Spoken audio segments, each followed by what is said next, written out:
गिबियावनो गासैखौबो बरायग्रोनानै लाबाय स्रायनो खुलुमबाय नोंथांमोननि थाखाय ओरैबायदि मोनसे मोजां सुबिदाखौ लानानै फैनो नागिरदों जोङो नोंथांमोननो फोसावनो नागिरदों हेलौ उदालगुरि नोंथांमोननि थाखाय मोजां खबर नंगौना नङा नंगौ गामियारि आरो टाउनारि औ गासैनि थाखाय माने बिराद मोजां माने मोनसे सुबिदाखौ लानानै फैनो नागिरदों थुदो बिदिब्ला दिरि खालामबाय थाला नामा थुदो वाव नै बेयावनो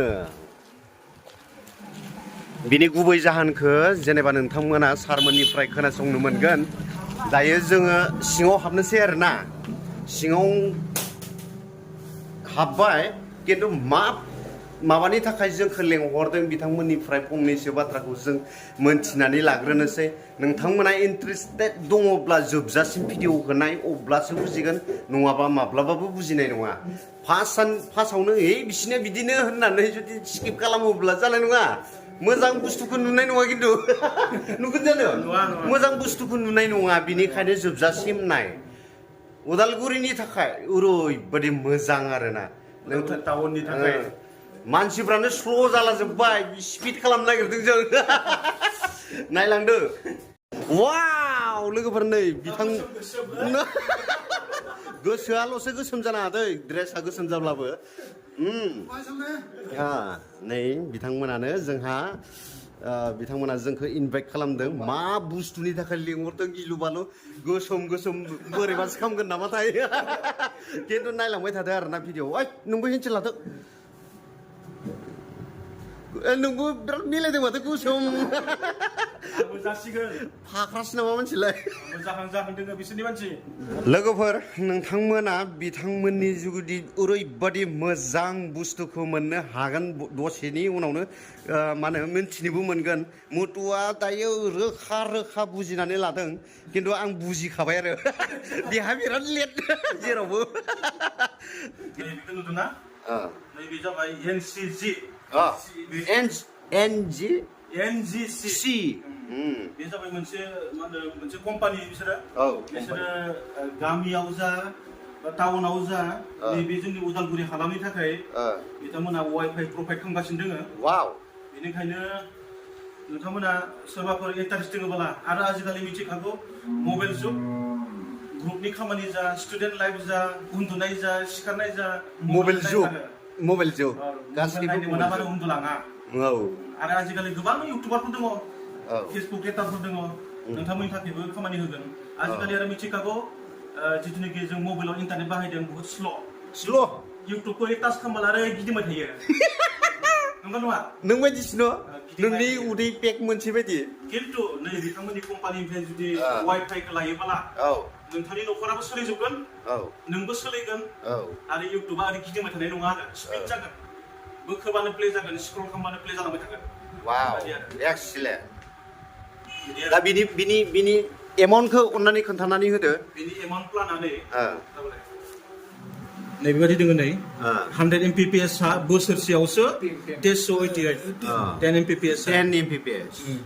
ओमफ्राय आरो 20 Mbps 350 मात्र 350 नोंथांमोना स्पिड मोननो हागोन बे 350आवबो आरो 30 Mbps मात्र 500 मास मोनसेयाव 500 आरो बिनिफ्राय बांसिन बै जेनेबा 20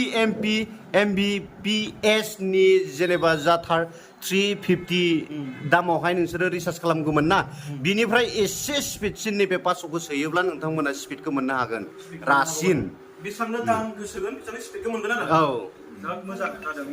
जुदि नोंथांमोननि गामियावबो जुदि एयारटेल टावार दङब्ला नै बिनिफ्रायनो बोनानै होगोन आरो बिथांमोना 10 जन 15 जन 20 जन जुदि गामि गंसेयाव जुदि ओंखारोब्ला मोनलांजोबगोन आरो नोंथांमोना बेबायदि स्पिड इन्टारनेटखौ लोगोफोर नोंथांमोना बे बुस्थुखौहाय नेटखौहाय जा डाटा केबल बा इन्टारनेट नोंथांमोना बोरै मोनगोन बोरैहाय मोननो हागोन साननो हागौ खिन्थु इजि ओरैबायदि इजियावनो मोननो हागोन मिथिबायना लोगोफोर खिन्थु नोंसोरनि गामियाव बा साखाथिनि गामियावहाय गासैबो गामियाव मा होनो टावार थाखायो एयारटेल टावार नंगौना नङा बे टावारनिफ्रायनो नोंथांमोना बे बुस्थुखौहाय बोनो हागोन खाथिब्ला बारा माने खरसा थाङा बिथांमोना ओरैबायदि सुबिदाखौ होनानै होनाय जादों आरोना मथ' नंगौ दा बे बाथ्राया सैथो दा अब्ला देलाय फंनैसो माने नोंथाङा जुदि फार्स्ट जुदि लायोबोला बेजों लोगोसे बे मा होनबालाय सेटआप बक्स मोनसे मोनफागोन सेटआप बक्स मोनसे राउटार मोनसे मोनगोन रिसिभार आरो बेजों लोगोसे 100 मिटार वेर फ्रि आरो जुदि नोंनि न'आ जुदि नोंथांनि न'खरा जुदि माहाबा जुदि लामा गोजान जुदि दुब्लि गेजेरथिंबोला बेयाव जुदि ससे एसे बारा नांगौ जायोबा बेखौ फैसा होदेरनांगोन आरो एसे खिन्थु 100 मिटार नोंहा फ्रिखा बिदि आरो अलरेडि फ्रिखा मात्र फार्स्टआवहा नोंथाङा 3500 थाखाल' होमबानो नोंथाङा बे सेटआप बक्सखौबो मोनगोन आरो वेरबो 100 मिटार मोनगोन आरो ओमफ्राय रिसार्जखौबो मोनगोन नामा ना रिसार्जखौबो नोंथाङा जुदि मा रिसार्जबो फार्स्टआव फ्रि वाव लोगोफोर फ्रि फार्स्टआव गिनो गोनां गैया 3500ल' जयेन बायदि जयेननि नंबावा बियो बुस्थुआ मिथिबायना नोंसोरा मिटार बायदिसिना मा मोनगोन ना बेयाव रेजिस्ट्रेसन चार्जआवनो माने इनस्टलेशन चार्जआवनो जोङो मास मोनसे फ्रि हगारगोन आरो 100 MBPS खौ बेनिफ्राय 20-30 खौ जोङो जायगाखौ नायनानै मास मोनसे मोननै जों बारायना होगोन आरोखि बरिया गुड नोंथांमोना टिभिफोरबो नुनो हागौ नुगोन ना टिभि बिनि नुमारगोन बिनि माबाफोर दङ नामा लिरनाय टिभिनि माने लोगोफ्रा मानो फोथाया जायोथ' फोथायथावना माबा मोनसे देखायदो दे कामान देखायहोनांगौलै लोगोफोर नोंथांमोना जोंनिफ्राय कानेक्सन लायोब्ला जोङो मोनसे OTT प्लेयाव साबस्क्रिप्शन होफायो एभ्रि रिचार्जआव लाइक जोंहा बेयाव थाफायो सनि लिभ थाफायो जि बुक थाफायो फेलिकन बिदिनो प्रति टाइम निउज बिदिनो चेनेल बेफोरबायदिनो लाइभ मोनसे नायबे बेफोरबायदि चेनेल GTV फोरबो फ्रियावनो थायो सिङाव जोंनि OTT इनक्लुडेड मोनसे थायो आरो बेखौ मा फ्रियावनो नुनो मोनगोन आरो वाव बरिया एभ्रि रिचार्ज बरिया थैंक इउ नोंथांमोना जुदि बेखौ मोननो लुबैदोंब्ला बोरैहाय मोनगोन साननो हागौ किन्तु नोंथांमोना ओरैबायदि सुबिदा होगोन आंबो होदों किन्तु नोंसिनि नाम्बार होगोन नै नाम्बार लिरनाय दङ थख' मोनथाम बियो जेनेबा बिनिनो बेयाव थाग्रानिनो नोंथांमोना जुदि गोसोब्ला लानो इन्टारेस्ट दङब्ला नोंथांमोना बे नाम्बारावहाय कन्टेक्ट खालामनो हागोन आरो बिथांमोना हिनजाव सासेबो लायाखै लाइन मारि खमायबाय थानो हागोन सिख्लाफोरा दै किन्तु सेंग्राफोरा रावबो लाइन मारिया सेंग्राफोरदों नंगौना नङा बिदिब्ला आङो मेचिनफोरखौ देखायनोसैलै आरो देन्जार मेचिन दङ बेलाय मा बेयो मा बुस्थु बेलाय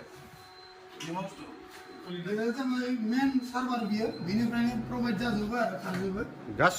गासिबो वाव उदालगुरि एरियाखौ बिनिफ्राय कन्ट्रल खालामदों दायो नंगौना बेयावहा मिथिखादों मबाइल लाइनखौ मबेथिं हरदों सा खोला सानजा सोनाब अल टुटेल उदालगुरिखौ कभार खालामजोबगोन हरदों नोंथांमोना जुदि गामियाव लागोनबाबो बेनिफ्रायनो कभार खालामगोन बिथांमोना नंगौना नङा आरो हयथ' टावार दंबा टावारनिफ्रायनो बोना होगोन किन्तु अब्लाबो बिनिफ्रायनो कभार खालामगोन आरोना नोंथांमोना बिराद सुबिदा बनायनानै लानानै फैबाय बिथांमोना उदालगुरियावहाय नोंथांमोना जुदि गोसो दंब्ला इन्टारेस्टब्ला नोंथांमोना जल्दियै गोख्रैयै नाजादो लानो मोजां खाबु जुदि नोंथांमोना लायोबोला गावबा गाव न'खराव बहुत सुबिदा जामारगोन आरो बेबायदिनो आजिखालि गासैहाबो एन्ड्रइड फन थायो नालाय स्मार्टफन बिनानाव जा बिदा जा बिफा जा बिमा जा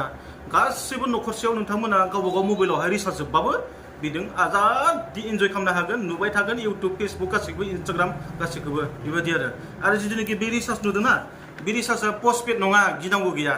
नों हायोबासो सो हायाबा दासो जेबो नङा बिदि आरो जेनेबा नोङो माहाबा जेनेबा डिसेम्बर मासाव आङो बेलेगाव थाबायहैगोन आं सोथ'ला होमबाबो जेबो नङा लस जाजानो गिदोंबाला सोनांला होमबाबो नोंनि बे बुस्थु बोखाना दोननाय इन्टारनेट बियो माब्लाबाबो जवा आरोना किन्तु नोङो बाहायथ'नो हानाय नङा रिसार्ज सोआगौ माने किन्तु रिसार्ज सोनाय लोगो लोगोनो गोथां महर लाफिनगोन आरोना आरो बाहायफिनदो आरो जेनेबा जानुवारियाव सफिनबाय रिसार्जखौ बाहायफिनदो आरो गोसोबादि बरिया इन्जय लादो आरो इन्टारेस्ट मालै दा बर्तमान बिथांमोना बहुत एक्टिभ नै खामानि मावगासिनो दङ उदालगुरियावहा दायो कानेक्सन खालामगासिनो दङ दायो बर्तमान 70-75 प्लास थांबाय दं आरो बेबायदि बिथांमोननि रिपर्ट नायनाय बादिब्ला दा जुदि उदालगुरि एरियायाव सोरबाफोर जुदि नांगौब्ला कन्टेक्ट खालामबानो जाबाय जोंनियाव दायो फन नाम्बार होनाय जासिगोन बेयावहाय दायो बर्तमान बिसोरो बिथिं उदालगुरि अल टाउनाव होगासिनो दङ साप्लाय होगासिनो दङ ओइ बैलाय मा बाक्सु बिलाय डाक्टर गुनजासो दङ बेयाव बियो माबा वेर जइन खालामग्रानो वेर जइन खालामग्रा बेखौ बै कारेन्टनि हेन ओरै मेरायो नामा कारेन्टनि मेरायाखै मेराया बेखौ मानसिया बे मेरायनो हाया बेखौ कानेक्ट खालामनो हाया नंगौना बे बुस्थुआ ग्लाससो नालाय ग्लाससो खारगोन बे इन्टारनेटआ स्पिकार वाव बिनि गेजेरावनो जुदि माबाफोर जुदि तारफोरा जदों मादोंबोला हामा जादोंबोला जों कन्टेक्ट नाम्बार होखागोन ना बे कन्टेक्ट नाम्बाराव फनल' खालामदो मथा-मथि आधा घन्टानि गेजेराव सहैसिगोन नोंस्रा न'आव न'खरावहा जुदि साब्रै साबा दंबोला सानैसोल' सोदो रिसार्जआ मेन रायलायनो आन्था बाखिया बे वाइफाइजों मोनखासिगोन बिदि आरो माथो कल खालामनो थाखाय बै सानै मानसिनिफ्रायनो कल खालामदो वाट्सएपजों कल खालामनो हागोन नोंथाङा बरिया गुड आइडिया जाया टिभि दङ एन्ड्रइड टिभि दङ बिथांमोननि थाखाय नैबेखौ खिथिखाबाय नैबेफोर फ्रि जाजोबगोन free subscription बिनिखौ personal extra recharge नांलाया बे 350 मोनगोन 500 मोनगोन वाव ओरैबाबो जेनेबा मानसिफ्रा सोखायो मास मोनसेनियाव जेनेबा 350 500 नि रिसार्जखौ खालामखायो अब्ला बेखौ लानाया साबसिन नंगौना नङा नंगौ नै नोंथांमोना बे नाम्बारावनो माने डाइरेक्ट कल खालामनानै नोंथांनि बेमारा मा बेखौहाय खोन्थानानै हरनो हागोन आरो नों इन्टारनेटखौ मोन्दों ना मोनाखै ना बबेयावबा जनानै दङ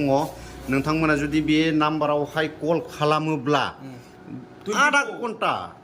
24/7 मोनगोन बिथांमोन आधा घन्टा बा 20 मिनिट बा 10 मिनिटनि गेजेरावनो बिथांमोना गोख्रैयै थांनानै नोंथांनिखौ मा होनो जा उसुबिदा जानाय बे उसुबिदाखौ माने सुफुंनानै हैगोन आरोना नोंथांमोननो लकेसनखौ खोन्थानोसै NGC ब्रडबेन्ड नंगौना नङा बेखौहाय जेनेबा जुदि नोंथांमोना मोननोब्ला मा होनो नैबिथिंजाय मा थाङो बेखौहाय गलमा थांनाय बियो लामा ओमफ्राय नैबियो